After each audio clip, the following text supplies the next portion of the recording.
Yusril bilang, dia yakin MK akan menolak gugatan karena belum pernah dalam sejarah pelaksanaan Pilpres itu diulang. Masalahnya, pertama kali dalam sejarah juga, anak presiden aktif jadi peserta Pilpres, mengintervensi keputusan MK lewat jalur paman, mendaftar sebagai peserta pemilu tapi belum mengubah PKPU.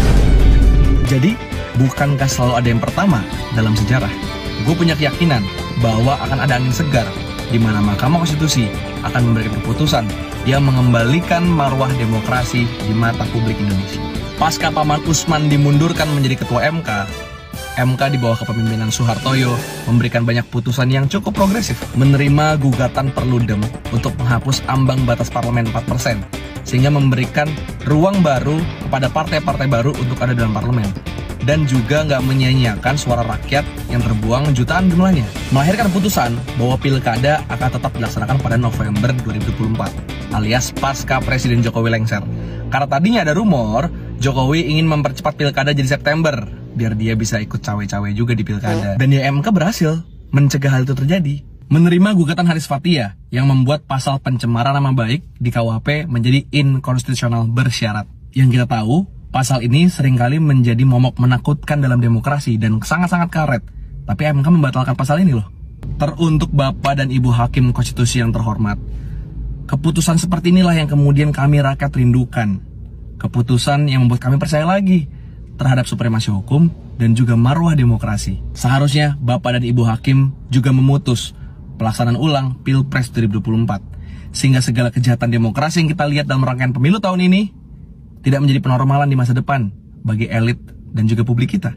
Lagi pula kita pernah menyaksikan, misalnya di Kenya, MA di sana membatalkan hasil pemilu tahun 2017 karena dianggap penuh dengan kecurangan. Dan itu pertama kali dalam sejarah negara Kenya. Even dulu tim ses Prabowo loh yang ngasih contoh tentang Pilpres di Kenya. Di Indonesia misalnya, ketika Pilkada Jawa Timur 2008, Hovifah kalah melawan Soekarwo, itu hasil dibatalkan dan dilakukan pemilu ulang. Juga misalnya di Pilkada Bengkulu Selatan, di mana yang menang dinyatakan didiskualifikasi dan yang bawah akhirnya menjadi yang menang. Begitupun juga di Pilkada Kota Waringin Barat.